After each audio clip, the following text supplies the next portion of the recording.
The galaxy had seen many councils over the centuries, but none as tense as this one. The Unified Council, a gathering of the most powerful species across the stars, met once every cycle on Vortis Prime, a massive space station floating in the heart of the galaxy. This was the place where the future of the galaxy was decided. The best minds from across the universe would sit together to discuss matters of peace, resources, technology, and expansion. For centuries, the Council had been the backbone of intergalactic diplomacy, an ancient system that kept the universe from falling into chaos. Among the many species that sat at this table, one had always stood out for its rapid rise: humanity. Just a few short years ago, they had been considered nothing more than a fledgling species, fighting among themselves on a small, fragile planet called Earth. Now, they were a growing power in the galaxy, a species that had begun to challenge the old order. As the representatives of the species filed into the Grand Hall of the Council, there was an unspoken sense of anticipation. The hall, designed to be grand and intimidating, was full of alien representatives, each of whom had been part of the Council for centuries. There were the Cyraxians, a warlike race known for their immense physical strength and powerful weapons. There were the Philerii, graceful but calculating, with advanced technology that could manipulate time itself. The Niforians were there as, well, their minds sharp and intellectual, their bodies almost entirely artificial. Each of them had long seen themselves as the rulers of the galaxy. And then there were the humans. At the back of the hall, the human delegation sat silently. They were a small group compared to the others, but the room seemed to shrink in their presence. Their leader, a man named Dr. Elias Graves, stood quietly in front of his team, his eyes scanning the room. His features were calm, but there was something behind his gaze that made even the most seasoned council members uneasy. There was no arrogance in his posture, no hint of superiority, but it was clear that the humans had no fear of the established order. The meeting began as usual. The Philerii representative, a tall, sleek alien with skin that shimmered like liquid silver, spoke first. His voice echoed across the hall, sharp and commanding. "The galaxy is at a crossroads," he declared, his piercing eyes fixed on each representative. "We must focus on resource allocation and ensure that no species becomes too dominant. The Cyraxians will need to share some of their military technology, and the Niforians must allow us access to their knowledge on artificial intelligence." The Cyraxian representative, a hulking figure with cybernetic implants that made him look more machine than flesh, growled in response. "We will not give up our weapons, not to anyone. Our military is what keeps the galaxy in check. Without it, chaos will reign." His eyes glinted with a warning, daring anyone to challenge him. The council murmured in agreement, each representative nodding as the conversation continued. But all eyes were on the humans. They were not speaking, not participating in the debate. Instead, they sat still, their expressions unreadable. Dr. Graves had always been a calm leader. He had led humanity through wars and diplomacy, but today he seemed quieter than usual. His team, a diverse mix of scientists, diplomats, and military leaders, sat behind him, equally silent. The council had expected them to speak, to offer solutions, to participate in the decisions. But the humans did nothing. They didn't even make eye contact with the others. The silence grew, heavy and thick, until it was almost suffocating. The Philerii representative, unable to stand the quiet any longer, turned toward the human delegation. "Are you not going to speak, Dr. Graves?" he asked, his voice dripping with condescension. "You have a seat at this table now. You are part of the galaxy's future. Are you just going to remain silent?" Dr. Graves's eyes slowly shifted toward the Philerii, his expression unchanged. There was a flicker of something in his gaze, but it was too fast for anyone to interpret. He didn't answer right away, making the silence stretch even longer. It was almost as if he was considering whether to say anything at all. Finally, Dr. Graves spoke, his voice calm, almost too calm. "I think you misunderstand, my friend. We are not here to participate in your games." His words were soft but They carried an unexpected weight. The room fell silent once again, but this time it wasn't the uncomfortable silence of waiting. It was the silence of something new, something different. The Syraxian representative growled low in his throat. "You speak as if you have no care for the future of the galaxy. The old order has kept peace for millennia. You should be thankful that you even have a seat at this table." The human delegation did not respond. Dr. Graves merely turned his attention back to the table, his expression unreadable. The Syraxian fumed, but there was no response from the humans. It was as if they were not even concerned with the argument. As the meeting continued, the human delegation did not speak again. They simply sat, watching, listening, observing. The other species tried to push forward with the agenda, but it felt like something was missing. The humans were not participating. They were not offering solutions or trying to negotiate. They were just there. And that in itself was a statement. It was as if they were waiting for the council to realize something that no one had yet figured out. The meeting eventually concluded, and as the representatives filed out of the hall, there was an undeniable sense of unease hanging in the air. The Syraxians muttered under their breath, furious at the insult to their authority. The Faliri spoke amongst themselves, unsure of what to make of the humans' silence. The Niforians, ever the intellectuals, began theorizing about what it all meant, but no one could deny the same thing. Humanity had done something no one had expected. They had refused to participate in the politics of the galaxy. As the doors to the grand hall closed behind them, the human delegation turned and walked away. Dr. Graves stopped for a moment, looking out at the stars through the massive windows of the station. He didn't need to say anything more. His silence spoke louder than any words ever could. The day after the council meeting, the galaxy was in turmoil. News spread quickly from one planet to another, from one star system to the next. Humanity had done something that no one expected. No one had ever imagined it was possible. They had abandoned the table. The council, an institution that had governed the galaxy for centuries, had been ignored, dismissed, and silently rejected by the very species that had once been eager to join. The silence of the human delegation was not a mistake, not an accident. It was a statement, and that statement sent shockwaves throughout the galaxy. On Earth, the media buzzed with excitement. People were curious, nervous, and even proud. The human race had always fought for survival, but now it seemed like they were doing something bigger, something that could change the very fabric of the galaxy. But what exactly were the humans planning? No one knew. Not even Dr. Elias Graves, the leader of the delegation, had offered any explanation. He had simply walked out of the room and left the galaxy to figure it out for itself. In the days that followed, Earth's leaders were flooded with questions. News outlets, government officials, and intergalactic diplomats all demanded answers. What did this silence mean? What did it signal? Had humanity decided to abandon the Galactic Council for good? Were they planning to fight? Or was it something else entirely? But Dr. Graves and the human delegation remained silent. They did not offer interviews, did not explain their actions. They simply continued their work, as though the rest of the galaxy's concerns were no longer their problem. Meanwhile, across the stars, the Council was not so silent. The galaxy's most powerful races were furious.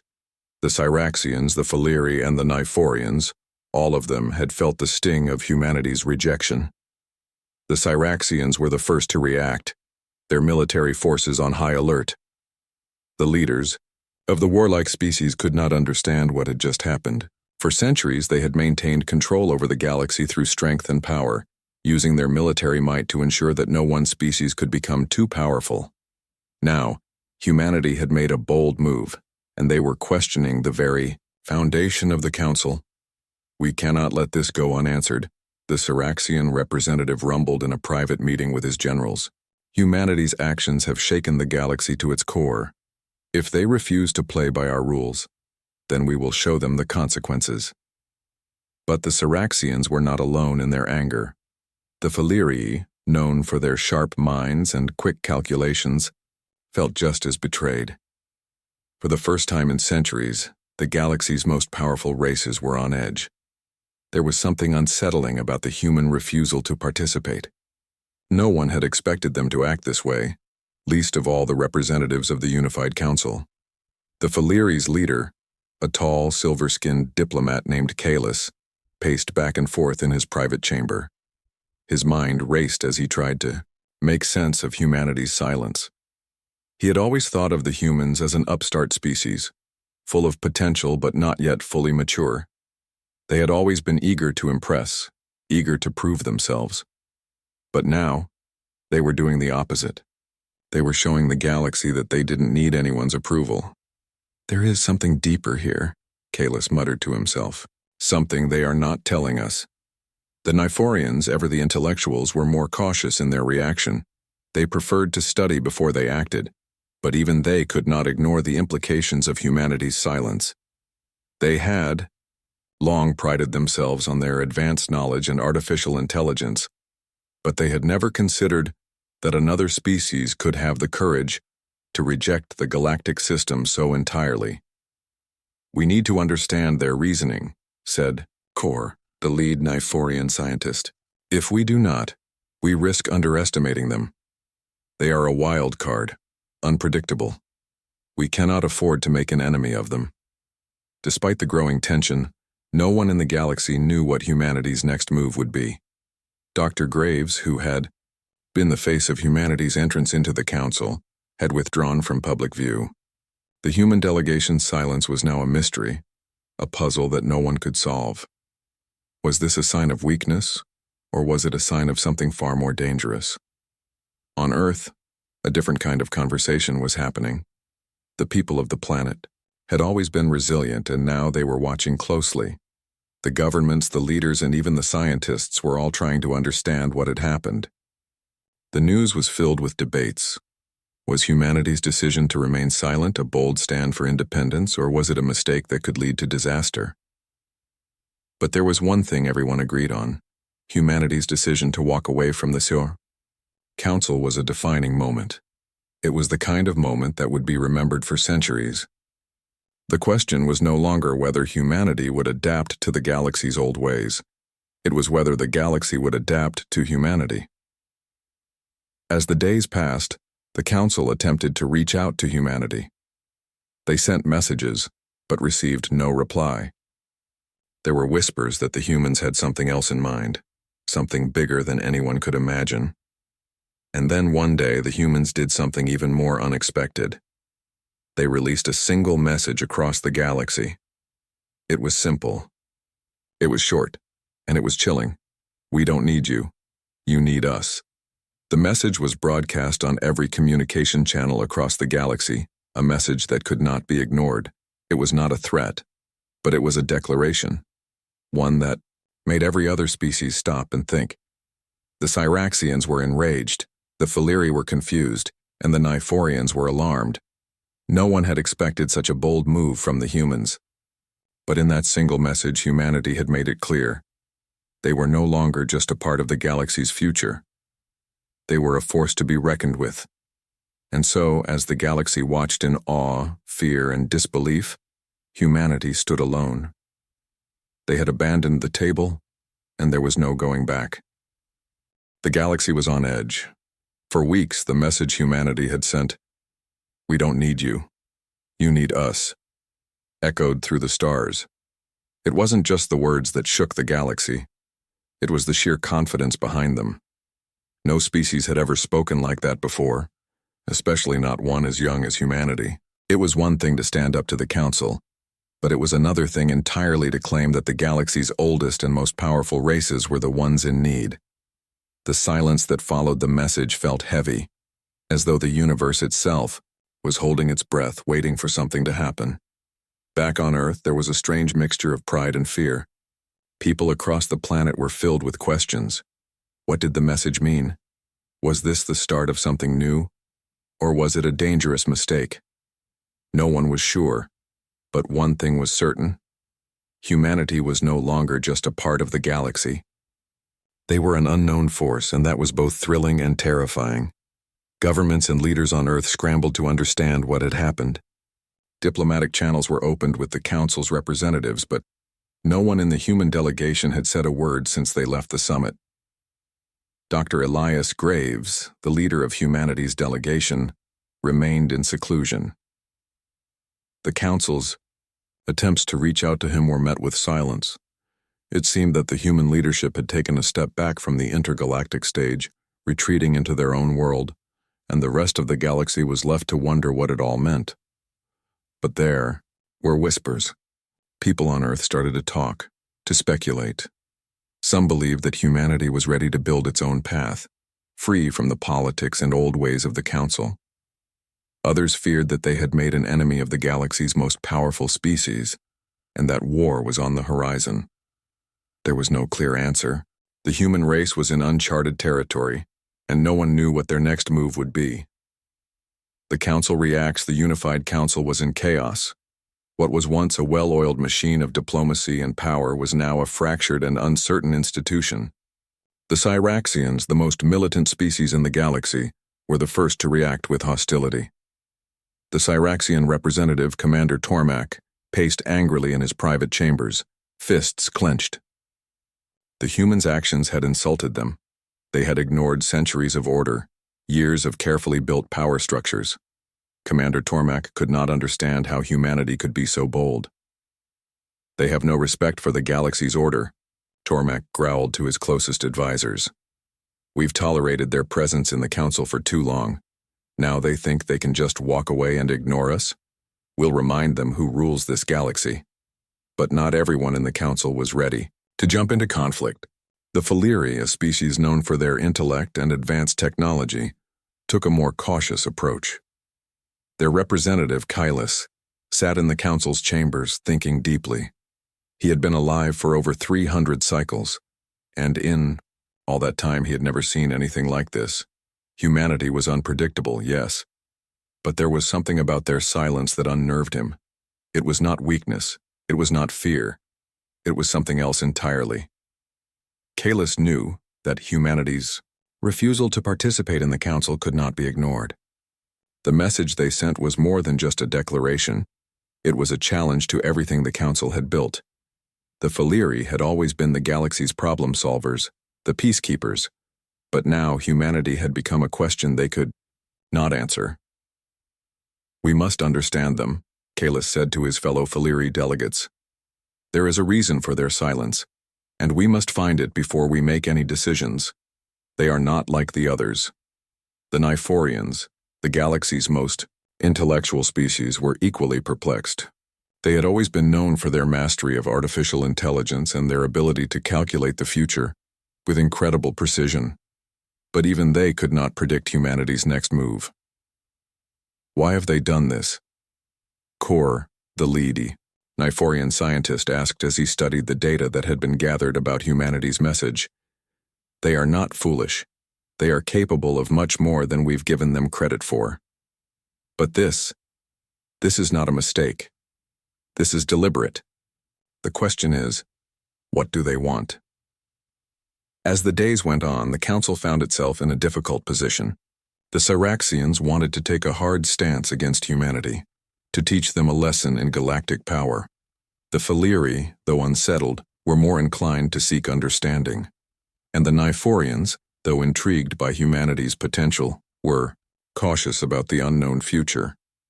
Yet no matter what the Council debated, humanity's silence remained. No one knew what they wanted. And that was perhaps the most unsettling thing of all, the human awakening on Earth. The human leadership was already preparing for what was to come. Though the galaxy's reaction had been a mixture of fear, anger, and confusion, humanity's own response was surprisingly calm. Dr. Graves and his team had spent the past few weeks in deep discussion, analyzing every possible outcome. They knew that their actions had drawn attention, and they were ready to take the next step. But what was that next step? In the secrecy of Earth's government chambers, plans were being set in motion. Humanity was not about to beg for a place at the table. They had made it clear that they no longer needed the Council's approval, but now they had to show the galaxy that they meant it. They would stand on their own, independent of the old power structures. The galaxy might not like it, But there was no turning back. The people of Earth were ready for change. For too long they had played the role of the underdog, the species that needed help, the species that had to prove themselves. But now humanity was prepared to show the galaxy that they were capable of far more. They had a technology that the galaxy had never seen before, one that could reshape the very fabric of the universe. The discovery of this new energy source, hidden deep in Earth's scientific archives, was the key to humanity's next move. It was their trump card, their bargaining chip, their declaration that they no longer had to play by anyone else's rules. And yet, even as humanity began to prepare for the future, there was a nagging feeling that couldn't be ignored. What if the galaxy's older powers did not accept their independence? What if conflict was inevitable? Humanity had chosen this path, but it was not without its risks. As the stars above Earth glowed with the promise of new possibilities, the future was still uncertain. One thing, however, was clear. Humanity was no longer just a participant in the galaxy's politics. They had become a force in their own right. The days following humanity's bold message were filled with uncertainty and fear. The galaxy had never faced a situation like this. No one knew what humanity's next move would be, but everyone was certain of one thing. The balance of power had shifted. And then, just when the tension seemed to reach its breaking point, the humans did something no one expected. They sent a message. It wasn't a threatening message. It wasn't a call for war or an ultimatum. It wasn't even a message filled with grand speeches or declarations. It was a simple data packet, a single encrypted transmission. The message contained no words, no explanation. Only a set of complex schematics, one that made even the most advanced species in the galaxy stop and take notice. It was a technology unlike anything anyone had seen before. The packet appeared first on the secure communications channels of the Unified Council. It was marked with the symbol of humanity, 3 lines intersecting in a perfect triangle. The symbol was simple, yet it had become a symbol of defiance over the past few weeks. As the representatives of the council opened the file, they were greeted with a shock. The schematics depicted a new form of energy, a source of power so pure and limitless that it could change the entire galaxy. It wasn't a weapon. It wasn't a tool for destruction. It was something more profound, a clean, nearly infinite energy source that could fuel entire worlds. The schematics outlined a way to tap into energy from deep space, harnessing the power of dark matter itself. It was a form of energy the galaxy had never dreamed of, a power that could revolutionize entire economies, destroy the need for scarce resources, and change the way species traveled through the stars. At first, the Council's leaders were stunned. This wasn't just a breakthrough in science. This was a breakthrough in existence itself. The Niforians, experts in artificial intelligence and advanced computing, studied the data carefully. Their scientists were astonished by the precision and innovation of the design. Even their most advanced systems had never even come close to discovering this kind of technology. "What is this?" Kalis, the Faliri representative, said in awe as he examined the data. "This is not just advanced science.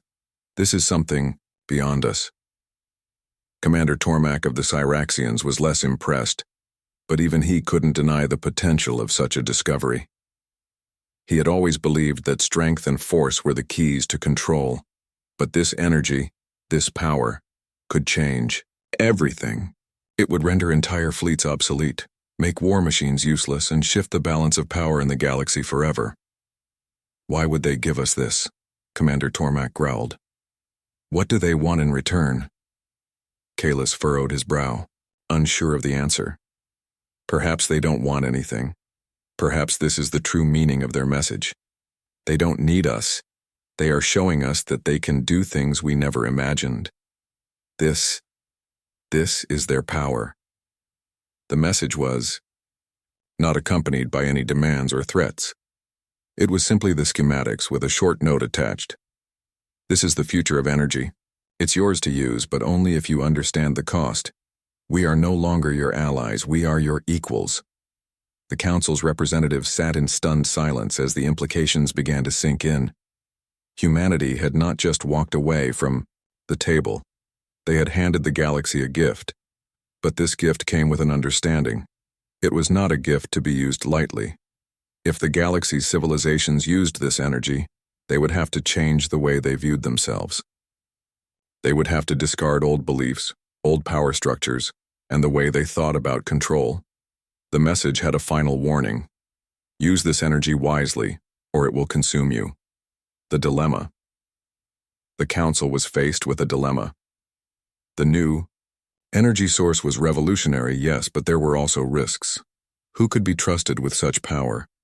The Cyraxians, with their war-driven mentality, would likely turn this energy into a weapon. The Filiri, while intellectuals, might try to control it for their own benefit, manipulating it for power. The Niforians, who saw themselves as guardians of knowledge, might use it for research, but their need for understanding could lead to unintended consequences. And what about humanity? What if they had given this gift not just to show their own superiority, but to set the galaxy on a path of self-destruction? Dr. Graves had said nothing. The humans had not made any further contact with the Council since the transmission. The silence was deafening. The galaxy was left to wonder whether humanity had just handed them the greatest gift ever given, or the most dangerous weapon the universe had ever seen. As the Council deliberated, tensions continued to rise. The Cyraxians called for immediate action. Either humanity should be forced to share the full details of the technology, or they should be punished for giving the galaxy such a powerful tool without clear instructions. The Filiri were more cautious, suggesting that the galaxy needed to learn how to use the energy, but that it could take decades, or longer, to fully understand its potential. The Niforians, though cautious, were intrigued by the possibilities of this new energy, but they too feared the unknown. The debate raged on, and still humanity remained silent. It was as if the message had been sent, and the humans were simply waiting. They had shown the galaxy what they were capable of, and now they were letting the others decide for themselves what to do with it. There was no guidance, no demands, just the gift of power and the heavy responsibility that came with it.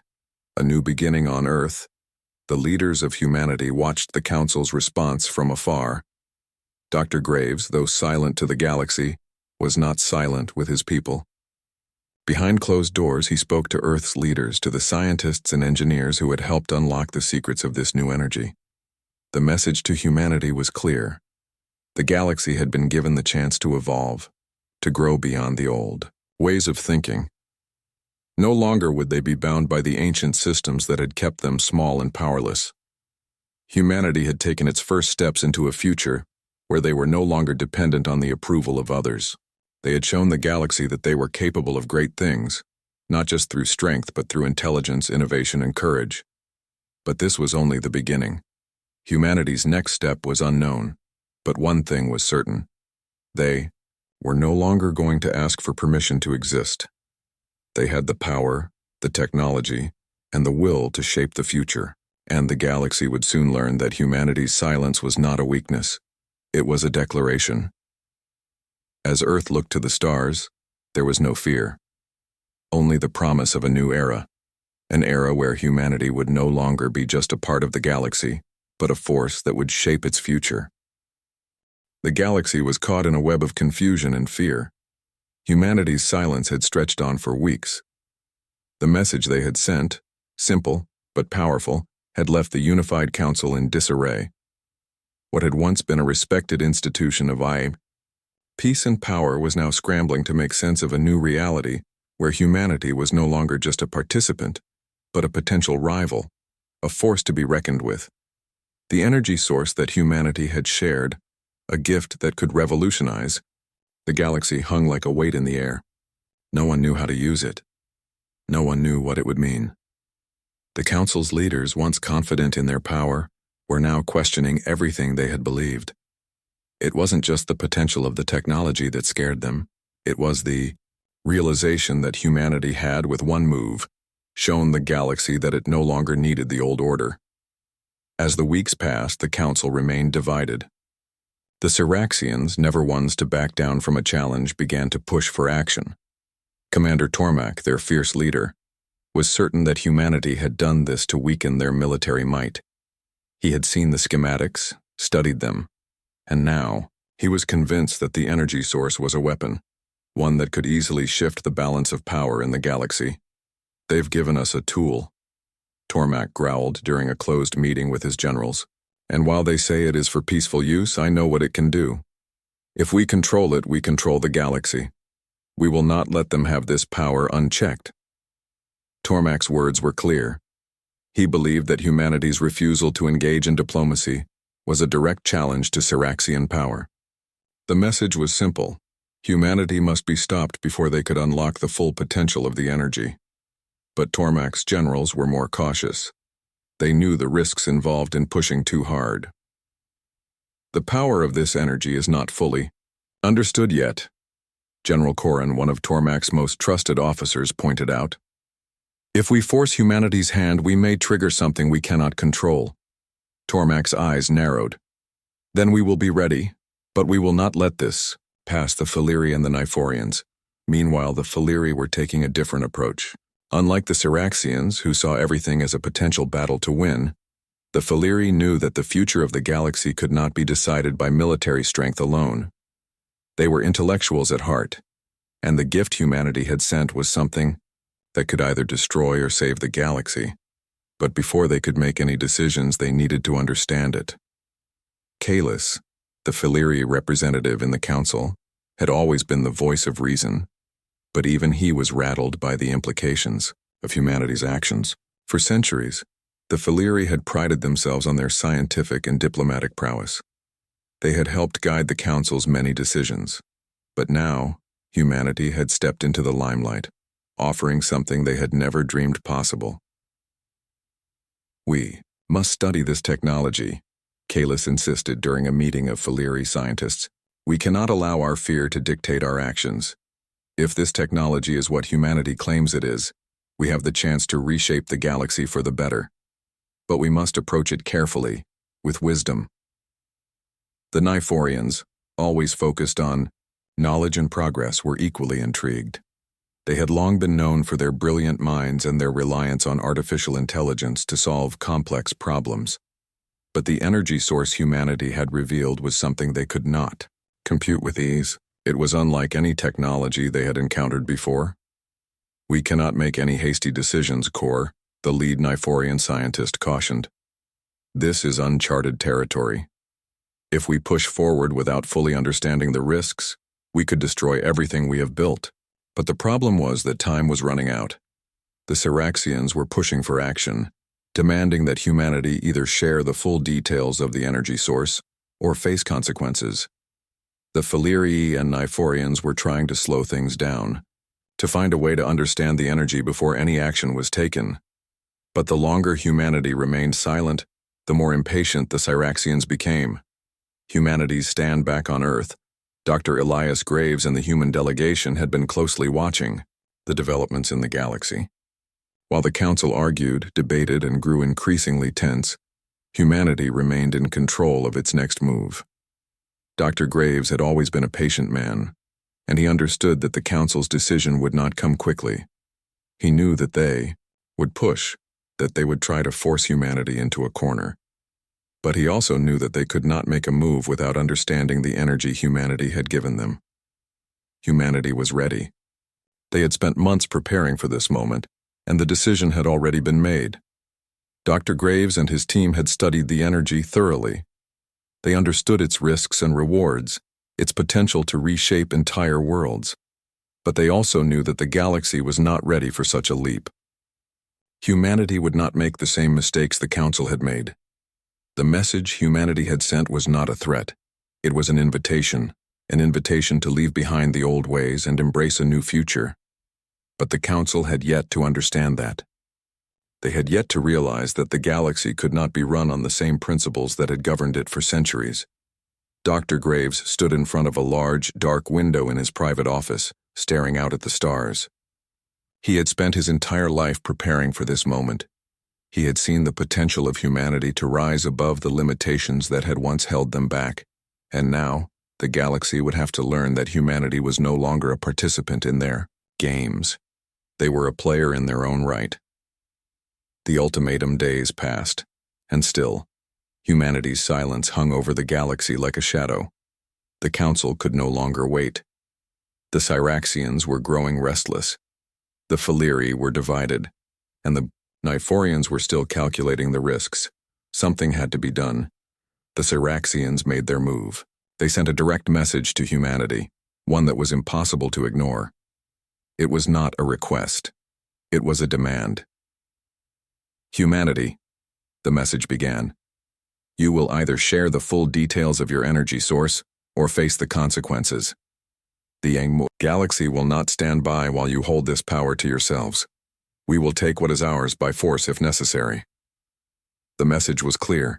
The Cyraxians were ready to escalate. Humanity's response was immediate, and as expected, it was not one of submission.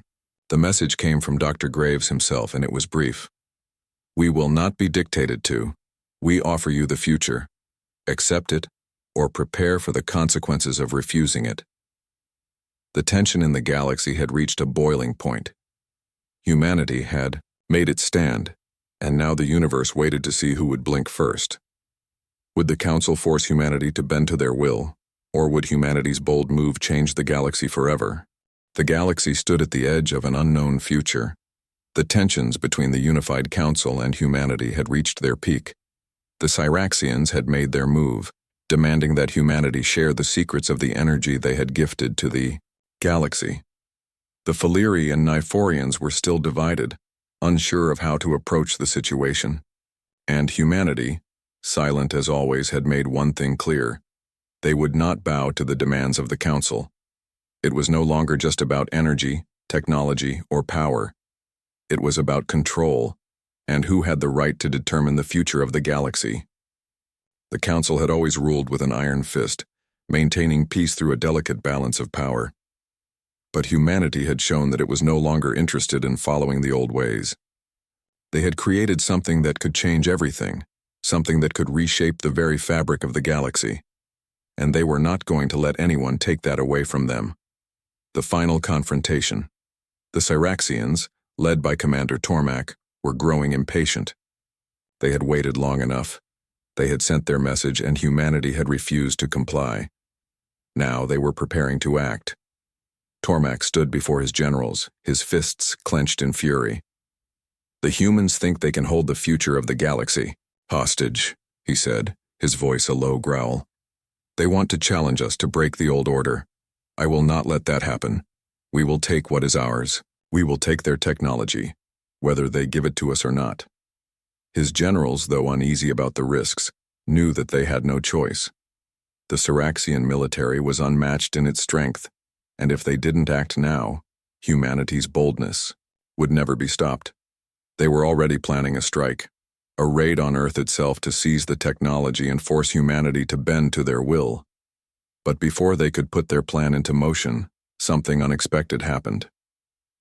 The message humanity had sent, demanding that the Council accept their future or face the consequences, had sent shockwaves through the galaxy. The words, "we will not be dictated to," had resonated with more than just humans. They had stirred something within the other species of the galaxy, something they had all but forgotten. The Faliri, who had once looked down on humanity as a lesser species, now saw the boldness of their message and began to reconsider. Perhaps, they thought, humanity wasn't the threat they had once believed. Perhaps, like the Faliri, humanity could help lead the galaxy into a new age, one where knowledge, not power, was the most valuable currency. Kalis, the Faliri representative, spoke to his people. They are not asking for control, he said. They are offering us a choice, a chance to evolve beyond the petty conflicts that have kept us stagnant. We can either fight this change or we can embrace it. The Niforians, too, began to reconsider their stance. They had always been the intellectuals of the galaxy, the keepers of knowledge. They saw the potential of humanity's gift, but they had hesitated to accept it. Now, with the galaxy on the brink of conflict, they knew that the old ways could not continue. The galaxy could no longer be ruled by the few who held the most power. The Niforians saw the truth. Humanity's offer was not a threat, it was an opportunity. We are not ready to fight. Core, the lead Niforian scientist said. But we are ready to learn. We must join humanity, not to conquer them, but to understand what they have shown us. The shift as the leaders of the Syraxian military prepared to launch their attack, something remarkable happened. The Faliri and Niforians, once allies of the Syraxians, began to shift their allegiances. They sent their own messages to humanity, messages of support, pledging to help humanity in their vision for the future. The galaxy was no longer united in its opposition to humanity. In fact, a growing number of species began to realize that humanity had something the galaxy needed, the ability to adapt, to think beyond the old ways. The Syraxians, realizing they were now outnumbered, hesitated. They had been so sure of their strength, but now they were faced with an unexpected reality. The galaxy was changing, and the old guard, the ones who had once held all the power, were being replaced by a new force. "We cannot fight everyone," Tormak said, his voice now strained with uncertainty. "The galaxy is no longer on our side. We will have to reconsider." But even as Tormak spoke, the Syraxians knew they couldn't back down entirely. They had long been the most powerful force in the galaxy, and surrendering that power was not an option. They would not simply bow to humanity's demands, but the reality was clear. The galaxy was no longer the same. The old ways were falling apart, and humanity's rise could not be stopped. A new order as the galaxy watched. The collapse of the old order began. The unified council, once the symbol of stability and control, now found itself fractured and weak. Humanity had forced the galaxy to confront a simple truth. The future was not about domination, it was about evolution. The galaxy had been stagnant, held back by the old power structures and ancient conflicts. But humanity had shown them that there was another way. Humanity's leaders, led by Dr. Graves, took their place at the center of this new era. But they did not claim the power for themselves. Instead, they offered it to the galaxy. They called for the formation of a new council, one that was built not on strength but on cooperation. A council where every species, regardless of their power, would have an equal voice. For the first time in the galaxy's history, the future was uncertain, not because of war or conflict, but because of change. The galaxy was now a place of potential, a place where anything could happen. The Syraxians, though reluctant, agreed to join the new council, realizing that they could no longer stand alone. The Faliri, the Niforians, and other species followed suit, all coming together, under a new banner. One of unity, not dominance. Humanity had changed the galaxy. They had forced everyone to rethink what it meant to live in the stars. The legacy, as the new council was formed, Dr. Graves stood before the representatives of the galaxy, his heart heavy with the weight of what had been accomplished. The road ahead was uncertain, and there were still challenges to face, but humanity had done what no one had believed possible. They had united the galaxy, not through war, but through the power of ideas, through the courage to reject the past and create something new. Humanity had not just abandoned the table, they had rebuilt it. And now, as the galaxy watched, they began to understand. Humanity's future was no longer just about survival. It was about leading the galaxy into a new age, one where every species, no matter how small or weak, could have a voice.